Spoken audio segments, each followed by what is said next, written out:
بسم الله السلام عليكم ورحمة الله وبركاته. جرى جرت وردفتو تنزياتو بأكم نجا فيا في السنين أن تفوت الحمد لله بلا تربي أكم درتم من نجا فيا غبدو نجيني في سنبلادا هي ولادا في سنبلادا ببارو درتني بقى نجا جراتني يعني نجا فوت الحمد لله بلا تربي نجا جراني ولي نسنين جدا نوروني amantaa biraatti taatanis ashama harka fuunee baga naga jiraattanii bakka jirtan rabbi isin biraa jiraatu isiniin jedha.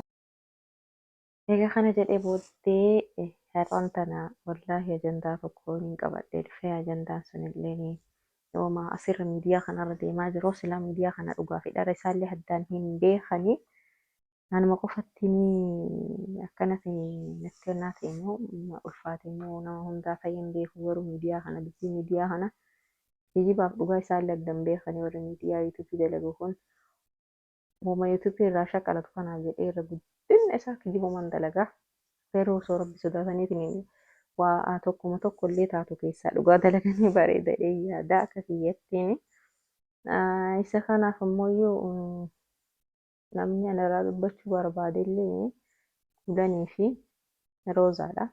Roozaa fi kuulamiin tun yeroo baay'ee wal jaallatanii ijoollee wal fakkaatu jalqaba wal fakkaatanii obboleewwan jedhaa turre ani obboleewwaniin sihaa ture wallaahi. Hedduu wal jaallatanii hin beeknaa hiriyyaa gantuu walitti taate guyyaa keessaan miidiyaa irra wal baaftee miidiyaa irra wal arrabsuu jirti.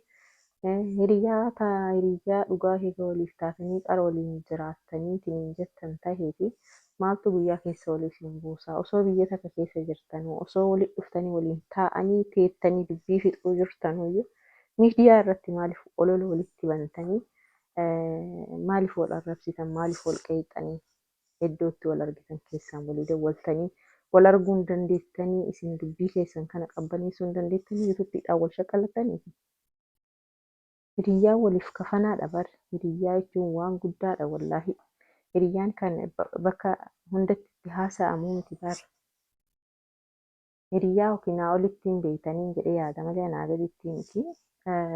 Maalummaa hiriyyaa jechuun waan waliin turtaniif waan waliin nyaattanii jirtanii rakkoo fi bal'inna guddaallee waan waliin dabartanii jirtaniif jechuudha.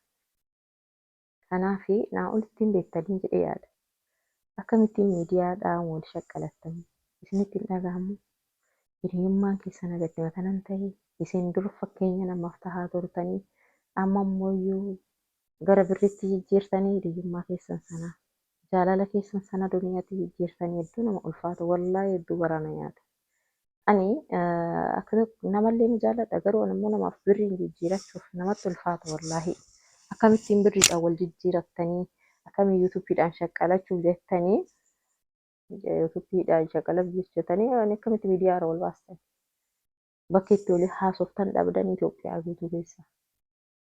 Wala kaardiitti waliin haasoftanii hin dhabdan hattaa bilbilaan illee waliin haasoftan dubbii fixachuu dandeessan. Akkas naan jettee isinillee akkas naan jettee isinillee akkas naan jettee anillee akkamittiin dhiisaa anillee akkam obsa. Ababannaa taachuu rabbi sodaadhaa hiriyyaa guyyaa keessa wal gantu walitti hin taa'ina adammoo waan biraa jechuudha. Namni tokko yoo nama tokko wal dhabde yoo dingata waliin buute jechuudha.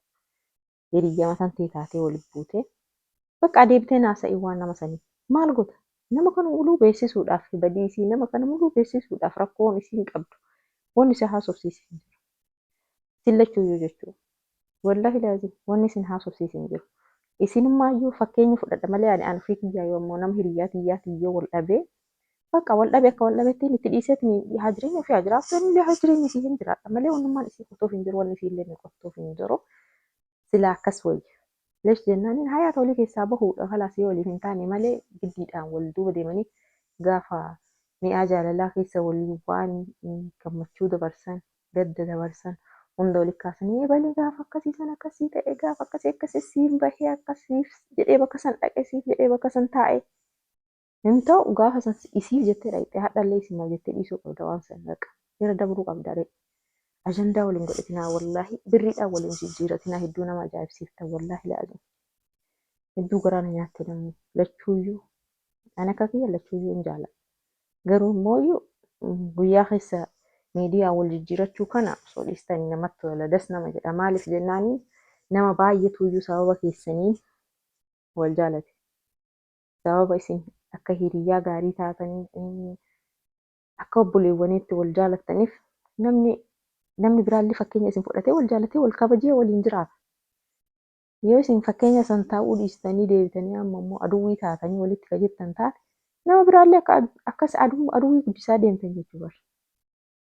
Yuutuubii kana isin wanni banattaniifuyyuu isin fakkeenya namaa taa'aa jirtanii yeroo waliin turtanittiin gammachuudhaan waliin turtanii gaddata akka isinirraan argine afaan bushaayee tokko isinirraan argine kolfaa gammachuu keessan malee gadda keessan isinirraan argine akkuma qara dhoffattanii waliin jiraataa turtan sanitti ammas osoo dhoffattanii wajjin jiraattanii irra bareeda. Wallahi irra bareeda. Leesh jennaaniin icciitii keessan icciitii keessan namni icciitii hiriyaa ofii nyaanne hiriyaa ofii dhoksine yoomuu hiriyaa gaarii godhachuu hin danda'u abadan. Hiriyaan namatti dhufan maraan hiriyaan ta'anii beeku. Nama 90 waliin nyaattee hiriyaan taatee takkatti ta'uu dandeessi. Nama 100 waliin nyaattee hiriyaan taatee isii takkatti ta'uu dandeessi. Garuu keessaafuu warra fuulli miidiyaa afofottiin qaar waliin of barsiiftan miidiyaa muluu waliin of barsiiftan jechuudha. Waliin isin baran waliin isin jaalatanii namni muluu waliin isin wannaa ta'e deebatanii garagara yoo deemtan hin bareedu. Amma rooziin illee kophatti hin bareeddu. Wallahi hin bareeddu. Foon illee kuulan illee kophatti hin bareeddu. Harargee taatee, Jimma taatee, Wallagga taatee kalas haadha kun waan nama gahee miti Oromoodha isin Oromoodha. Garuu obboleewwan akka obboleewwanii tokkotti wayyaaddi nuti beeyna malee akka diinaatti isin hin beeynu. Arbannaataa araaramaa kalaas hin gaha dubbii dhiisaa ajandaa dhiisaa dhugaa rabbii. Wallahi waliif dawwalaatii waliin araaramaa yoo isin hin dandeenye taate nama walii madhaa nama gurguddaa walii madhaatii dubbis nyaataanii fixadhaa. Kanaas viidiyoo walirratti waraabina wallahi walitti waraabina hedduu garaa nama nyaattanii wallahi laazim. Yoo ofii keessan lamaanii wal qabuu hin dandeenye yoo ofii keessanii waliif fixachuu hin dandeenye taate wal dhiisaa iyyuu kalaas rakkoon qabu wal dhiisaa jechuun kiyya hiriyyummaa keessan dhiisaanti jettee miidiyaa irratti akkas naan jettee an akkami callisaa jette asiin akkas naan jettee an akkami jalaa calledhaa kalaas dhiisaa waraabina viidiyoo walirratti. Wallahi yoo dhugaa taate yoo piraankii taate dammoo hin rabba'u wallahi piraankii waliin hin dalagatinaa waan akkanaa waliin hin dalagatinaa deemaa waan biraa haasa'aa dalagadha. Itoophiyaa keessa jirtanii waan baay'ee dalaguu dandeessan osoo walii galtanii jettanii. Wallahi laazim biyya abbaa keessanii keessa jirtanii jannatti akkanii dalaguu dandeessan. Akkasii kun naafsa kiyyaa osoo wal araaramtanii osoo miidiyaa irra wal baastanii jechuu jechuu dhabdanii jechuu osoo miidiyaa irra baastanii wal saaxiluu baattanii osoo icciitii keessan akkanaa iccitiisii baay'ee beekaa iccitiisii akkana godha osoo kanneen waan akkanaa kanarraa gaggabaabbattanii hedduu bareeda. Leesh jennaaniin miidiyaan kun waan lufaatis hin lufa ganaa seenatti lufuu danda'a. Viidiyoo kana yoo isinuu kaastanuu iyyuu hin kaafamu amma muramee gara tiktookii irra oola. Saatii hadhaa kana viidiyoo tokko ijooti gadhiiste kukkutamee bakka meeqa oola. Boru seenaan isin gaafata wallaahi. Boru gaafa rakkattanii hiriyaa sana dhugaa sana of biraa dhabdanii ofiisiisan yaadachuu dandeessan, walii yaadachuu dandeessan, waliif dhiphachuu dandeessan gaafa biraa. Akkan seenoflee waliif araaramaa daraa keessanii isiniin jedhaa. Akkasii hamzee atuube sabiskiraayib laayik sheerii godhaa. Walaa jajjabeessinuu ilmaan Oromoo walaa guddifnu isiniin jedhaa. Ani naga kootii baga naga jiraattanii bakka jirtanii naganaa qabaadhaa. Isin jaaladha iddoo isin jaaladha iddoo isin kabajaa isiniin jedha uummata qashtii. Assalamu alaikum warahmatullahi wabarakatuh. Inshaallah viidiyoo lammaffaa walitti dhiyaana.